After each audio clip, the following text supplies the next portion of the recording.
Hello, mentors. Welcome to our podcast series, Mentorships in Education, brought to you by Just Education at justeducationfirst.com. I am your host, Judith Epstein. I am very excited about the wide range of experts who have volunteered to give up their time and expertise. They will share their innovative ideas, their exciting perspectives, their rich resources, and their research with us. Please continue to delve into these topics on their websites and with your legal counsel, healthcare provider, and education professional. Our guests will have information that will be relevant to mentors supporting struggling students, parents, teachers, administrators, legal support, and health professionals. We will address all levels of education with issues that affect academic performance. Our goal is to open discussions and introduce a variety of approaches to those searching for information in a free venue. So mentors, let me introduce our guests for today.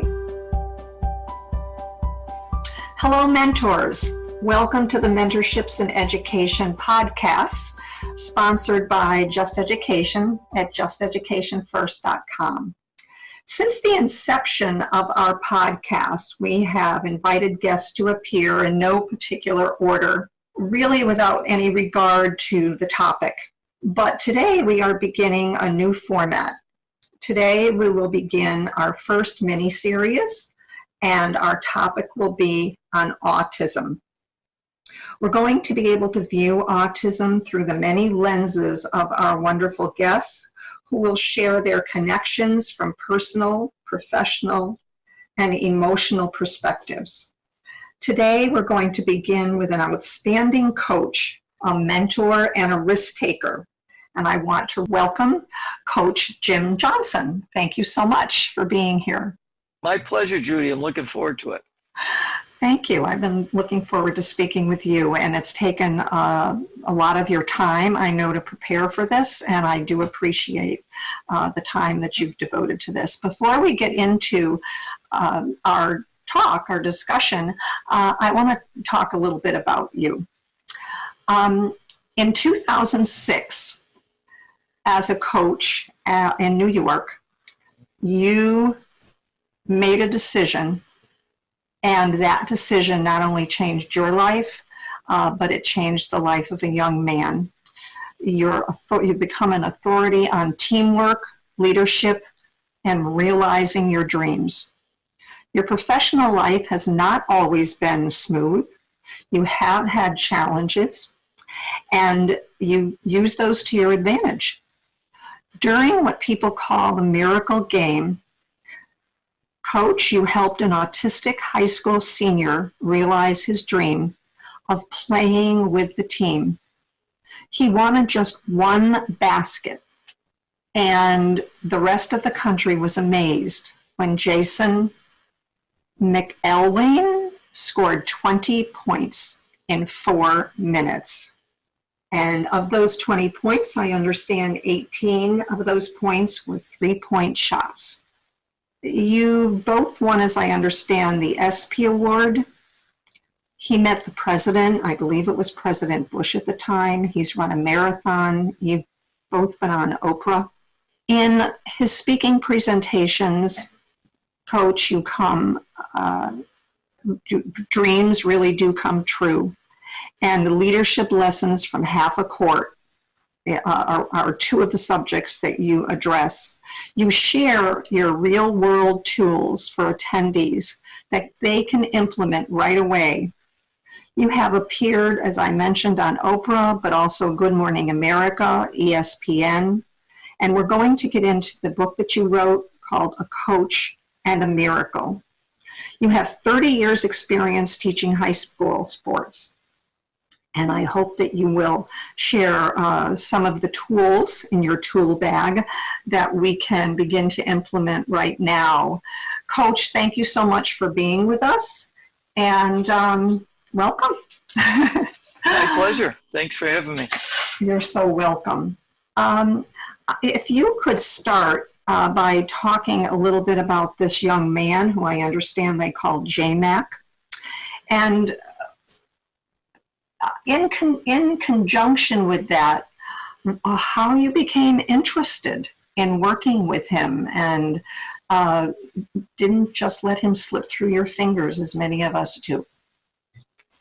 Well, Jason came to our basketball program. I was the varsity basketball coach. He came to our program in 2003, and he tried out for our junior varsity. I was the varsity coach.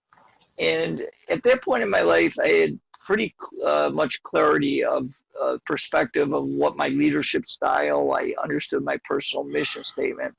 And Jason, when he tried out for the team, after a couple of days of tryouts, my assistant coach came to me that was the JV coach, and his name was Coach Amoroso. He said, Coach, Jason McElwain's not a very good player, but man, he's got a big heart, and I think we should keep him in the program. And I said, well, what do you got in mind? And he said, I believe we should offer him the team manager's job, and I'll let him practice with the JVs every day. And I thought, because my personal mission was to be an outstanding role model that makes a positive difference in the world by helping others make their dreams come true. So when I thought of my mission, I said, you know what? That's a great idea. And I will admit, Jason's on the autism spectrum, and he has some learning disabilities. And there were some trials and tribulations early in the season as Jason got used to his new teammates, and his new teammates got used to Jason. And actually that season, I tagged his nickname J-Mac because I couldn't pronounce his last name very well. And fortunately, he liked it, so it was a win-win. But what we had at that point in our program, I'd been at school coaching about 10 years, and we had built a pretty good trust culture. And what really warmed my heart is Jason would sit on the bench for the JV game in a white shirt and black tie, and he would get really into the game. And after the game, he'd be a tad disheveled.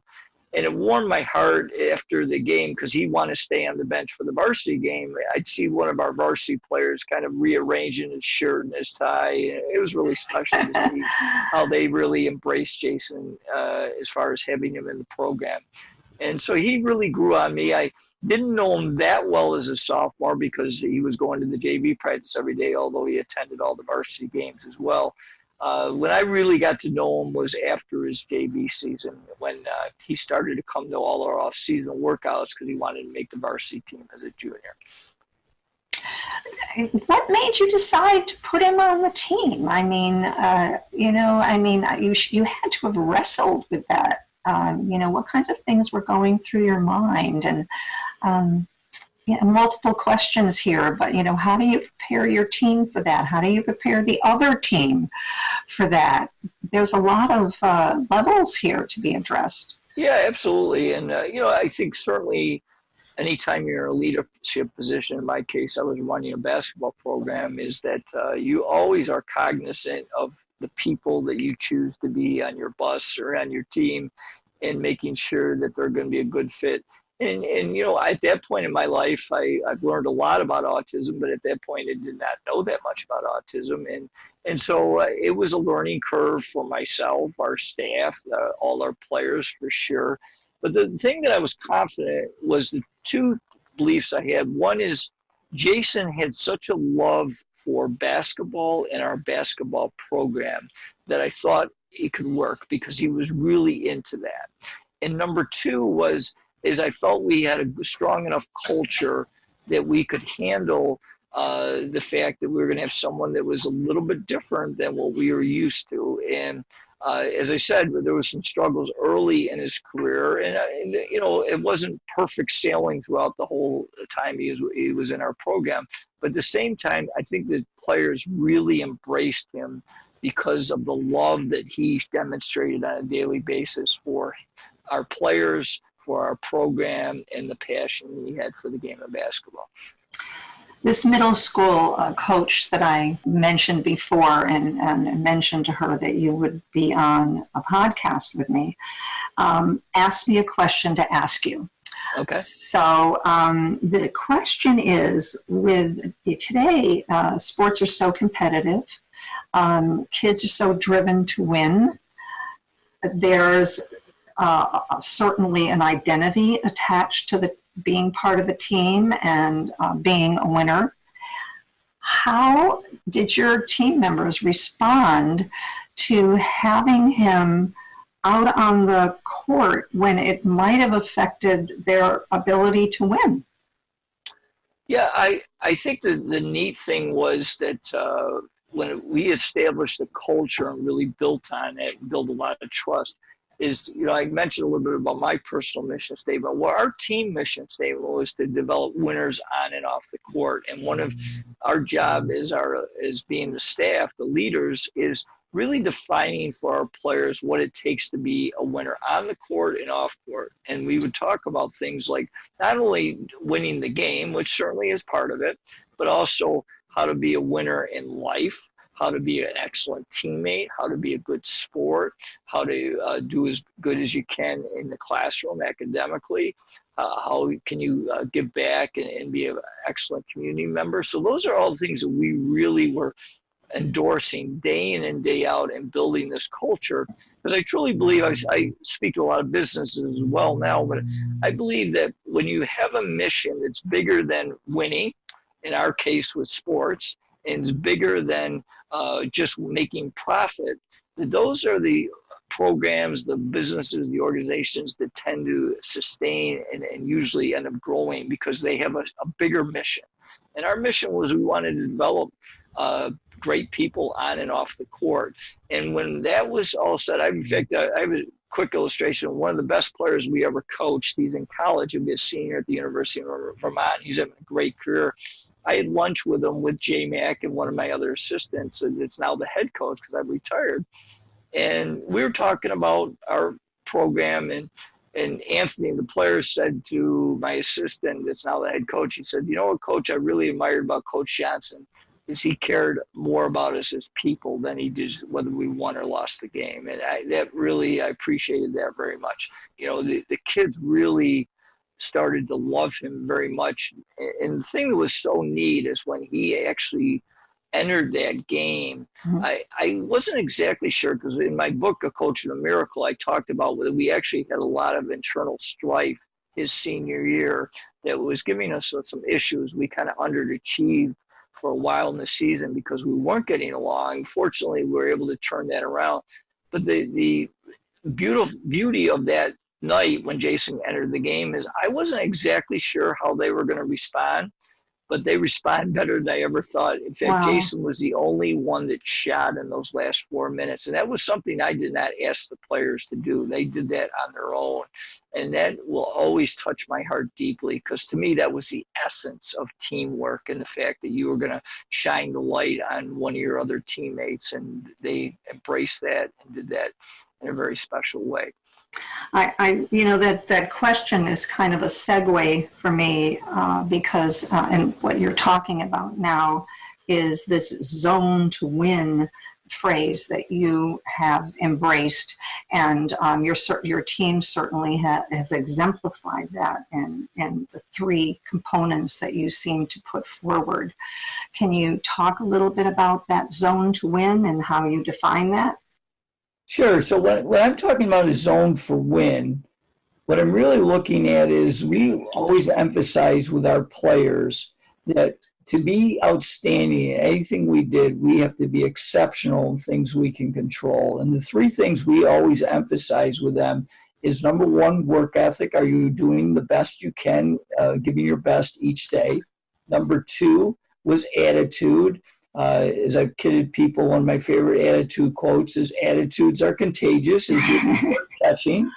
I love that. And I would always share with our players about the effect of how your attitude can help us or hurt us. And then the third thing is really being conscious of being an excellent teammate. And that's something we really spend a lot of time on. The little examples in basketball would be when someone throws you a nice pass that leads to you scoring a basket, that you acknowledge them. To when a player hustles and ends up on the floor, that you come over and try to help pick them up. Just things like that where you're building a team. And the more that you can work with each person to care about the team, our philosophy was we over me. And when that was working, I like that. That really helped us immensely in getting us into the zone to get ready for victory. Okay, this is what you're doing in sports. how can teachers or parents who are listening bring this concept of team into their classroom? Because a classroom is, in a sense, a team. A family is, in a sense, a team. Teachers are coaches of their team, as parents are coaches of their team. And you speak about the CRO's role versus the CEO's role. I like your term resident nag. Talk to me a little bit about that. How can this translate to some of the mentors who are listening? Sure. So in your class, because I was a class, I taught physical education, so I had classes as well. And I think there are same concepts to address your CEO and CRO, which is Chief Executive Officer, the leader.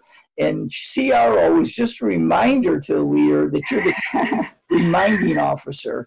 And what I mean by that is that you really got to develop clarity on your mission, the team or program or business mission, and that you're consistently living that on a daily basis. And to do that, when you're making consistent judgments and the decisions you're making and the actions you're taking, if they're consistent with what your mission, both personally and team, then you start to build what I call the trust account. And I think it's hugely important in any team of any kind, whether it's a classroom, it's a athletic team, it's a business, an organization, whatever it happens to be, is when it starts to blossom is because you've built trust. And I talk to people about trust. It's like building a bank account. And if you consistently put deposits in, of course, what's going to happen to the account? It will grow. Mm-hmm. But if you are constantly taking withdrawals out, then it's going to deplete. But there's two things I want to share about trust. One caveat is the fact that I believe, and I usually get a lot of heads when I make presentations that agree with me on this, is it takes time to build trust, but you can destroy it with one bad action. Boy, that's so true. Yes. And I give a couple illustrations of how the trust account works. For example, if often when I took over a program, we were trying to change the work ethic. And so we would have morning practices. And of course, at the early part of the year, our players weren't so excited to practice at 6 o'clock in the morning, but it did build some unity in the team because they all had to be there. But let's say a player walked in 5 minutes late. And I asked this question, would that destroy the trust account? And the answer usually everybody gives me is no, but it would affect it. It would hurt it some, and certainly there was a consequence if you walked in late. But, just like your classroom, if a person comes in a few minutes late, would it destroy your trust account? No, I don't think so, but it would hurt it. And that's something you got to reinforce. As I said, the chief reinforcement officer, what are the things that you need to do consistently to have a successful team. But let me give you a stronger illustration about how trust can be destroyed. As I mentioned, part of my personal mission statement is to be an outstanding role model. Well, what I did my last 23 years in coaching is after our team was chosen, I would get in front of everybody in our team and I invite all the parents in. And I would share with them that I would not drink alcohol during the season because I wanted to be a great role model. Now, that's something I didn't have to do, but I chose to do that. Well, how about if I shared that with everybody, and then 2 weeks later, I got pulled over for a DWI?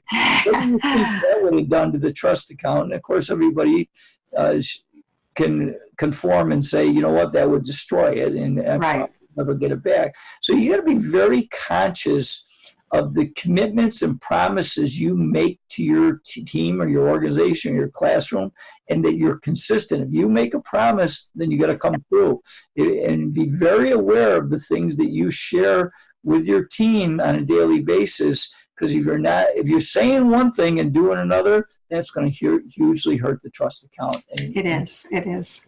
I worked with a very challenging population of students for the 20 or so years that I taught. And one of the sayings I used to say to my students was, trust and respect are earned, they're not bestowed. And, I used to get a lot of pushback from the kids. They would say to me, you don't trust me, you don't trust me, you don't trust me. And I say to them, I don't know you well enough you're going to have to earn my trust. I will work hard to earn your trust, but you have to work hard to earn my trust. So what you say is so true. And sometimes parents and teachers don't realize that this is a commodity that we have to earn. We have to earn that as a trading point with our students and with our children. It doesn't have any value if, as you say, it isn't put into the bank and built up so that it has some worth. So I want to reinforce that I 100% agree with you that trust and respect, I'm right with you, it has to be earned. And one of the things we always used to tell our players is you need to deserve victory. And to deserve victory, there were certain things you needed to do. And you say, right. I'm 100% with you. So. One of the things that you have said during the process of our conversations in this regard is that you say you need to be a grower. I like that phrase. You need to be a grower, and can you kind of apply that to this discussion we're having? Absolutely. Since we're talking about education, I think the education is where it all starts, and that's how you change your life, is you continue to grow. So one of the things that I always challenge my audiences in my leadership talk is, do you have a personal growth plan? Are you intentional about developing yourself to continue to get better? And I think that is something that all leaders, whether it's a teacher or a coach, a business leader, it doesn't matter. Are you continuing to grow? Because I heard an example. I was listening to a podcast the other day, and a guy gave a great example. He said, if I was going to have surgery, do you want to go to the doctor that hasn't looked at a book or upgraded his skills since he left med school 25 years ago? Or do you want the doctor that's up to date and has the best ideas? So I think that's something we all, as educators, we got to keep growing ourselves. And I give you a few illustrations. One of the things, like, I set a goal. I'm intentional that I'm going to feed my mind at least 60 minutes every day. Now, how do I do that? Well, number one, I'm a reader. So I read a book. My goal is to read a book every week. In fact, I put it on my social media. When this is released, we can share that. And nice. I do a lot of, I read a lot of success and leadership books because those are the areas that I love.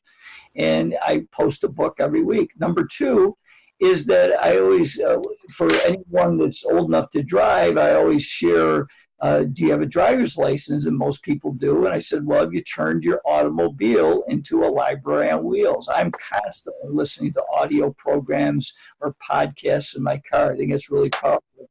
And then one last tip I give, I call the 2-for-1.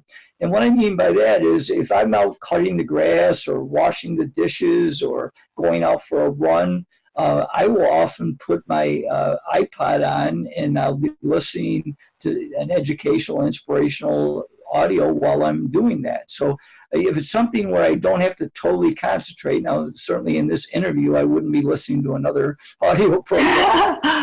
Well, thank you. That, as you say, that would be a non-negotiable. Right. So I'll say one last thing about grower. I think once you make the step that you're intentionally growing yourself, then the next huge step in leadership is growing the people you're working with. That would be a good lead. That would be the sign of a good leader, I would imagine. Yes. Someone who makes people who they're working with a step up from when they came to them. You certainly seem to be doing that. So you have talked about what's negotiable and what's not negotiable. You talk about your open door policy with your students about not just being a talker, but being a listener. And these are some, I would imagine, these are some tools that teachers, parents, and others who work with kids, whether it be a doctor, a healthcare provider, a lawyer, need to have some of these tools in order to relate to some of the kids that they're working with. Can you kind of talk a little bit about those and the importance of applying those skills? Absolutely. So I think I'll start with is, someone that's a professional, I think you provide us a great service or a disservice if you're not continuing to get better in your profession. So I know, as a coach and a teacher, I was always trying to improve my knowledge, my skill set. So I think that's where it starts. But then the second part that I struggled with early in my career is how do you become an effective communicator? And when I talk about that, I think it's certainly important to be able to communicate well yourself. And if you're a good public speaker, I think that helps you. But I've studied a lot of leaders, and I've found some very effective leaders that are not very good public speakers. But at the same time, what they're excellent in is what I think is the most important point, and we often forget this, and I know I have in my life, and it's something I'm very cognizant of now, is how good are you as a leader, as a listener. And, I always tell people that you have 2 ears and 1 mouth, so you should listen as much as you talk. I know you mentioned, Judi, our open door policy is that it was really important that my players would share things with me. My students would share things so I could get to know them better and be able to teach or coach them better. And the better that you build relationships with the people you work with, the more effective you're going to be in guiding them in whatever direction you're trying to take them. So when you say a listener, I from our previous conversation, you listened to your team members and included them, as I understand it, in some of the policies that you made. It wasn't just a dictatorship where you posted rules and regulations. They were involved in that process. Am I correct? Absolutely. And I did something, again, I changed early in my career. I was kind of more that dictator, where it's my way or the highway. And I realized that in my growth that was not the most effective way to be a great leader. And so I really changed where I was really open to their ideas. And one of the things I think is really important when you're communicating with your people is, whether it's individual, small group, as a team, is that I always want to hear from you. I'm not always going to agree with you, and I'm not always going to change just because you shared an idea, but I'm always open. In fact, I say to my assistant coach to say it with me during the game. His name was Mike, and I'd say, Mike, I want you to keep feeding me my ideas, and please don't take anything personal, because some of them I'm going to love and some of them I'm not, but just keep feeding me with ideas. And that's the one thing I really try to share with my students and my athletes, was that, hey, I'm open to new ideas, and feed them to me. And if I think it can be helpful, I'm always, because I think that one thing that sometimes we get in leadership is we get this sense of arrogance that I know all, I'm the master. And I find that if you really listen more to your people, they know a lot what's going on. As a kid, I did a presentation to a women's basketball team the other day. And I said, you know what, I was a head coach for 30 years, and we ended up winning a lot of games, but I never scored a basket. I was never score. So that way it was important that I listened to my players and they could help me, because certainly, as I got more experience, I had observations for them, but I wasn't always right. And I really needed their feedback to help us work together to get the best out of our team. You also work, I know, with businesses and help them become good leaders and to understand the needs of some of the challenging employees that come to work for them. How do you address that, and what are some of the messages you give to them? Well, when I'm talking about my leadership, I take them through a process of 7 steps that I think effective leaders consistently use. And we've brought up them. I'll run through them very quickly. But the first one, I think, is you got to have a vision. And we talked about, my own personal mission, what I would share, and also a team or business mission. Almost every business has a mission, but are they living it? Number 2, we've already talked about, but I'll reinforce again, is they have to build trust. Okay, trust is essential to any successful team or organization. Third one is I talked to about how to create an edge, and I really believe that effective leaders are finding ways to continue to create an edge for their team organization. And in that, I focus on using other voices, making sure that you're having other people share ideas with your team, not just you. And I also I teach them how to be effective goal setters and really take a responsibility for themselves in both team goals and individual goals. And one key is I share this with business leaders. I think it's really important that you have one-on-one meetings with your people to get to know them better and to understand what their goals and how they are going to help the team or business become better. Fourth one I talk about is effective communication, which we shared earlier, and which listening be a major key. The fifth one is one that's very obvious, but boy, I find a lot of times we come down to this, and that's lead by example. I always talk to our players about that we're always on stage, and I think that's something we forget often. The sixth one is what I call leaving a profit, and that is basically developing a leadership philosophy and continuing to grow as a leader. Those are the two things I focus in.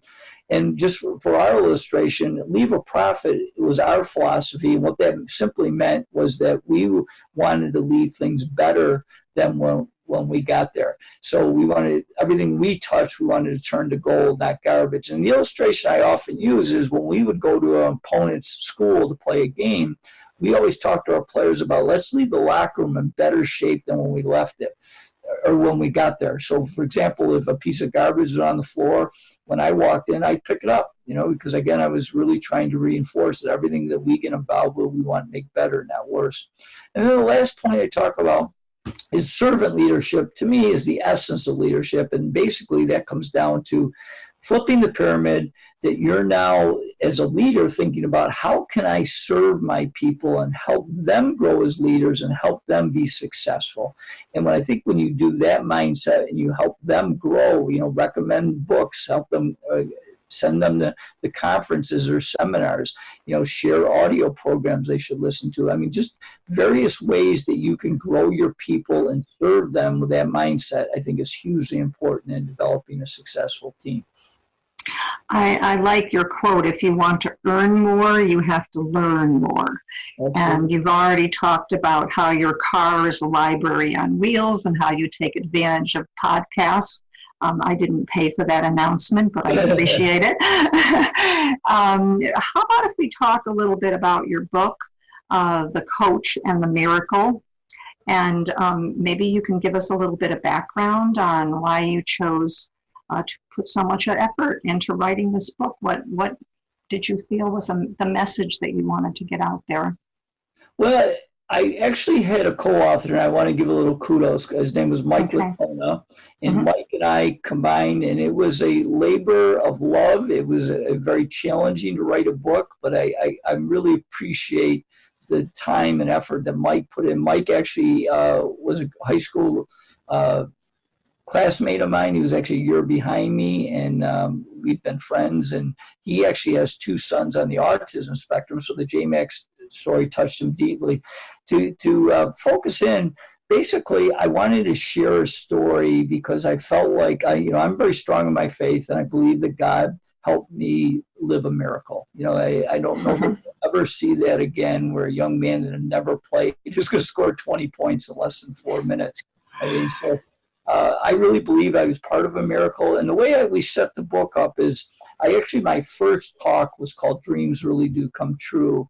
And there's some overlap between my leadership and my inspirational talk. But in that, the first 6 chapters are basically the topics we talk about in my keynote, and then we added a few more chapters. But it was something that I'm really proud of. I think the book came out. I've gotten a lot of great reviews, and it's powerful because it shares the behind the scenes of ironically, that season was not only the most difficult, but also the best season I ever had in the same year, which is very unique. Usually you don't have both in the same year. We had a lot of issues the first half of the season. Fortunately, the issues started to improve. And then we had Jason's game that was incredible. And at that point in my career, we had been fairly successful, but we had never won what we call our sectional championship. And that 3 weeks after Jason's game, we ended up being crowned Section 5 champs for the first time. So that was kind of the cherry on top. And it was a very very special season on how it ended out, but it was also a season that I learned a lot about myself, because it was very, very challenging for much of it because of the strife. And I share much more detail about the strife that we went through and the life lessons that we gained, not only from that season, but all the seasons that I was involved in coaching and teaching. What do you mean by if you think it, ink it? Okay, so one of the things that I'm really big, we used to spend a lot of time coaching our players on how to be effective goal setters. And that was one of my favorite goal setting quotes, is that you need to write it down. I travel the country, and I'll often ask people, how many have their goals written down? And it's usually a very low percentage. And I know I've done quite a bit of research on goal setting, and I think it's less than 10% of our country write goals down. And, the research also says that if you write your goals down and then develop a plan, you are 10 times more likely to make your goals come to fruition. So really having clarity is another goal setting quote I used to give them, is you can't hit a target you don't have. So gaining clarity of what you want to accomplish or what you're trying to create, and then certainly write it down and then come up with a plan of action and take action on it. And when you do that and set a deadline, put some pressure on yourself and try to do something on a daily basis to make your goals come to fruition. Is that what you mean by carpe diem? Well, carpe diem is actually one of the 6 keys I talk about in my inspirational talk called Dreams Really Do Come True. And of course, in carpe diem, we're talking about seizing the day. Okay, right. And I talked some about this before, so I'll share. But basically, when I talk about carpe diem, is in my mind, Jason seized the day. He was ready for the opportunity. And I go back to what I said earlier in this interview, was that, to be able to seize the day, you got to be as good as you can in the things you can control. And as I mentioned before, work ethic and attitude are 2 things you can control every day. And Jason did that. See, people don't realize it. I mean, I get kidded because they said, you should have put him in earlier and all that. I've seen Jason play numerous times because he came to all our off-season workouts. But you know what really I always admired about him is that he never gave up. He was one of the ones always there early in practice, getting extra shots. If we got in the gym early, he'd always stay late if we could stay in the gym. He was shooting in his driveway during the middle of the winter. So, you know what, I certainly not in my wildest dreams would ever expected him to score 20 points in 4 minutes. But at the same time, he really prepared for that moment. And that's something that we can all learn from, is, are you ready when your opportunity comes? Are you preparing as good as you possibly can? Do you have the right attitude on a daily basis? Those are things to really think about. They are. And most of us, and myself included, would probably say no. You took a huge chance. You took a risk. This could have backfired on you. Instead of being one of your best days, it could have been one of your worst days. And it was a risk you were willing to take because I assume you felt it was important. There was a priority here, and you put yourself at risk also. Do you have a message in that regard to teachers to trying something new in the classroom, to parents in perhaps approaching their kids' defiance and from a different perspective?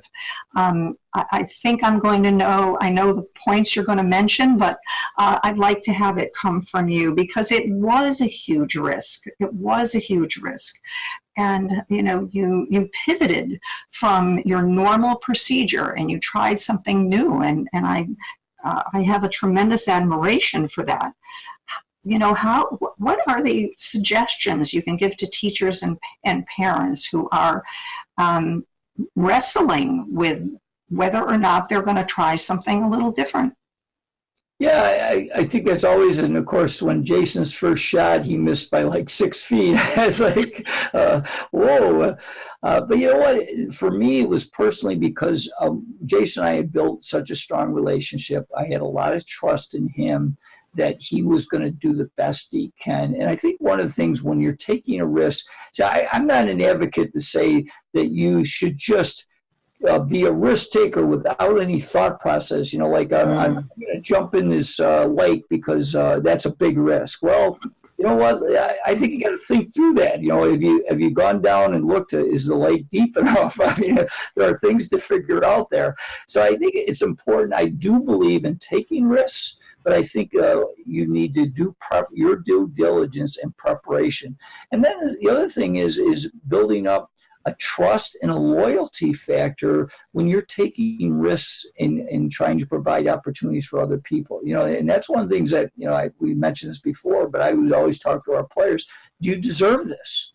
You know, like if someone would come in and say, you know, coach, I want to play more. And I said, well, what are you doing extra that shows me that you're ready for this opportunity?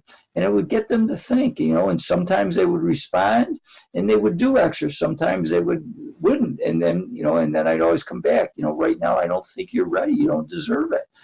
And so I think that's something as a teacher, as a parent, that you have to teach the people you're working with on what it takes and do they deserve it. And as they built that up, the loyalty that you're willing to take a chance. And you know what, I could say I've had other illustrations where I had a young man that put a lot of time in it, would come in, you know, in the morning, do extra, but then in the game he would actually fall apart. And I felt terrible. And I gave him, you know, a bunch of chances, and unfortunately for him, it never worked out.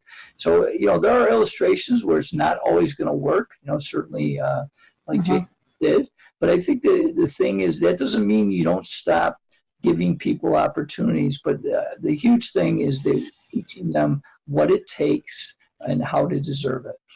Something just occurred to me while we were talking, and I don't know the answer to this, but I'm curious, did you notify the other coach or the other team members that this young man was going to be put into the game? I did. The school was Spencerport, and I certainly want to give kudos to their coach. His name was Coach Harder, and their players. They were wonderful sports. But we played them twice during the year. So when we played over at Spencerport High School, I approached Coach Harder, and I said, you know, our final game this year is against you at home, which we call our senior night. And I'm going to put Jason in a uniform, and I hope to get in the game. What's your thoughts? He says, Coach, we know J Mac, he's a great guy, and we're all for it. So it was great to get them support. But yes, I did address that before that game came up. That wasn't that they were shocked. Okay, I was just curious. Coach, I want to thank you so much for being with us today. The name of your book again is A Coach and the Miracle. I know you said you had a co-author, but I want people to remember your name, Coach Jim Johnson. If people want to get in touch with you, would you like to give us some contact information? Sure. So our contact information is all on the website, CoachJimJohnson.com, and certainly we'd love to have you if we can ever support you. I work with a lady named Kate Holgate. She's wonderful. If we can ever support any organization, I do a lot of different talks to that. And certainly I would like to offer, we do a free monthly newsletter where we talk about different leadership and success tactics that you can certainly sign up. And I also do a weekly blog where I talk about, again, a lot of things about teamwork and leadership and success that they can sign up for free as well. So we like to give back as much as we can. I also have a YouTube channel. We just released 4 new videos. So if you check me out at Coach Jim Johnson on YouTube, there's a bunch of different videos on that as well. And the JMAC video from ESPN is still one that touches me deeply. Is something I showed at the beginning of my talks. It's on my website, but you can also, if you Google JMAC game, it will come up, and it's quite a touching video. You know, you changed your life for sure, but you were a force for altering the life of this young man. I would assume he still is reaping the effects of the decision that you made. And I think that was an amazing choice. And I want to recognize you for that. I really respect the choice you made. I want to thank our guest today, Coach Jim Johnson, and all those who have helped to make these podcasts possible. Thank you, mentors, for joining us. Please go to justeducationfirst.com and subscribe so you won't miss out on our future topics. And our guests that are coming up, I'd like to invite you to look over our previous guests and look forward to our new guests that will be appearing on the show. You can go to YouTube, iTunes, and Spotify, as well as justeducationfirst.com to be able to listen to our podcast. We have some guests coming up who I think may surprise you, more guests on autism, and we're going to be talking to again, different perspectives, parents with autism, parents with children with autism, mentors who are involved in supporting kids with autism, and some legal issues that may be involved in making decisions to support your child with special needs. Thank you again, Coach, and thank you everyone for being with us today. Thanks for having me, Judi. It was a pleasure. Thank you, mentors, for being with us today. If you found this podcast of value, please visit justeducationfirst.com to subscribe to our blog and mentorship and education podcast so that you may continue the exploration with us. Our goal is to provide a free treasury of information for our listeners so they can become acquainted with the amazing resources that we have available to us. We want to thank all of our guests for giving their time and sharing their wealth of information with us. Please also visit their websites and explore more of their resources to further your pursuit of the topic. Hope to hear from you at justeducationfirst.com. Have a good week, and thank you.